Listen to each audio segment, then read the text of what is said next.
今天这支影片將用很短的时间带大家回顧一段往事，一段曾经可以让日本提前100年完成蜕变的故事。咱们先来到长明寺，今天的主人公就在这里，一个拥有不属于那个时代眼光和智慧的人，但被那個時代誤解、排擠，甚至被歷史除名，連如今的日本都沒什麼人知道他的存在。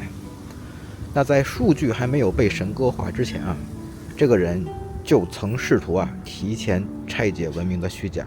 那這個人就叫做荻原重秀。那在300年前呢，江戶面臨一場無法回避的系統性赤字。那天才金融官荻原重秀給出了一個近乎瘋狂的方案。他告訴幕府貨幣不需要價值，它只需要印記。那大眾總覺得金幣之所以貴是因為裡邊含金。但在荻原眼中那只是原始人的執念。他看透了文明的底層邏輯，真正值錢的不是那塊金屬，而是蓋在金屬上面的權力印章。只要系統的信用還在，只要權力的強制力還在，即便載體是瓦片它也是錢。他通過大規模改鑄貨幣把金屬含金量抽走，添進政府的信用意志。這不是人類第一次使用信用貨幣，但它很可能是人類第一次由一個成熟官僚國家在和平時期系統性的測試貨幣可以脫離金屬價值這一認知邊境的嘗試。他試圖讓系統承認所有的繁榮本質上都是一場由權力擔保、由系統維繫的數字幻覺，但他低估了平庸者的恐懼。人們無法接受真相的輕盈，因為一旦承認錢只是瓦片，這意味着他們必須直視背後那個空洞且搖搖欲墜的信用基石。於是呢，這套系統開啟了殘酷的排異反應。這名看透文明底層的金融天才被冠以奸邪之名，在權力鬥爭中被徹底晉升。他被罷免，被軟禁，最終呢，在這座寺廟的陰影裡在孤獨與沉默中應聲枯萎。那系統並沒有消滅這個思想，卻成功地將它邊緣化、污名化，並從主流敘事中剔除，試圖讓世界回到那種金塊即財富的愚昧安穩中。我們腳下這塊墓碑不是一個官僚的終點，而是一個文明在恐懼中主動放棄認知進化的歷史切片。那很多人以為現代金融是西方的產物，但在1695年的江戶，荻原重秀就已經在玩這種數字幻覺了。在這一點上，他的思考確實比同時代的西方主流認知提前了數十年。他已經觸碰到後來才被系統化的信用邏輯。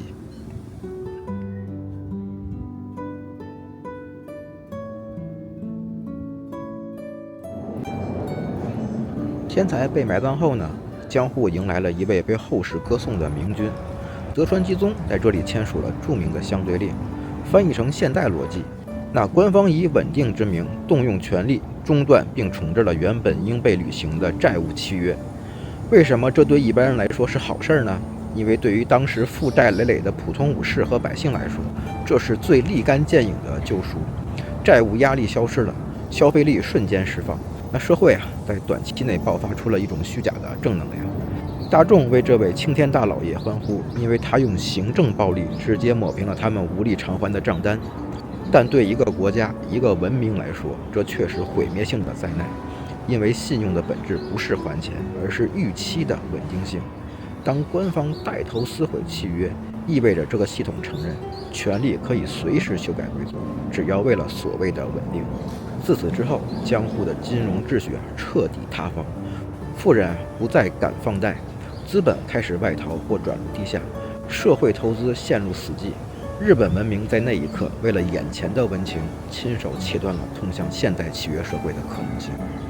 所謂的道德回歸，本質上是一場用犧牲未來信用來換取當下選票的政治豪賭。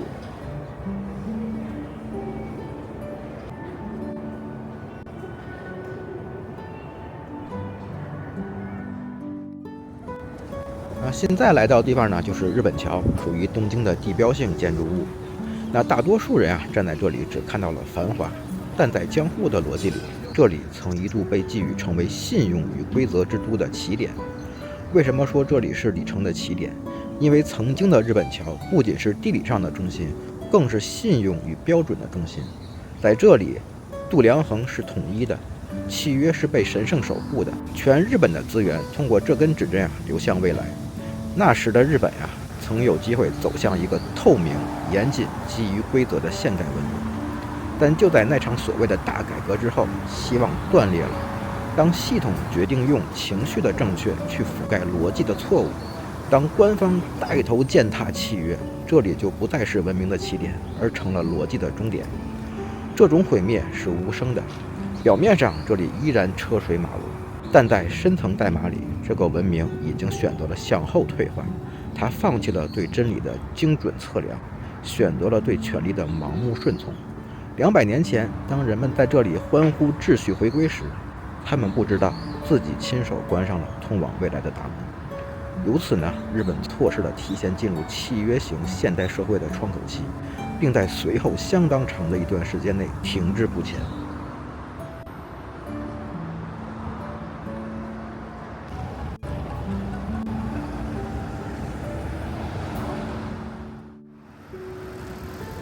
我們今天站在這裡，腳下踏着的不是石磚，而是文明的殘骸。一個不敢直視殘留數據的文明，注定要在虛假的榮光裡原地踏步到毀滅那一天。當荻原重秀說出瓦片也是貨幣時，日本其實有一次機會，在金融認知層面領先西方100年，成為最早吃到主權信用紅利的文明之一。他們有機會建立一個高度依賴現金金融契約的透明體系。然而，為了眼前的安穩，為了那種虛假的道德秩序，他們親手埋葬了那個天才，也埋葬了自己文明的未來。江戶的瓦片終究沒能成為引領世界的黃金，留下的只有我們腳下這片被集體遺忘的冰冷地基。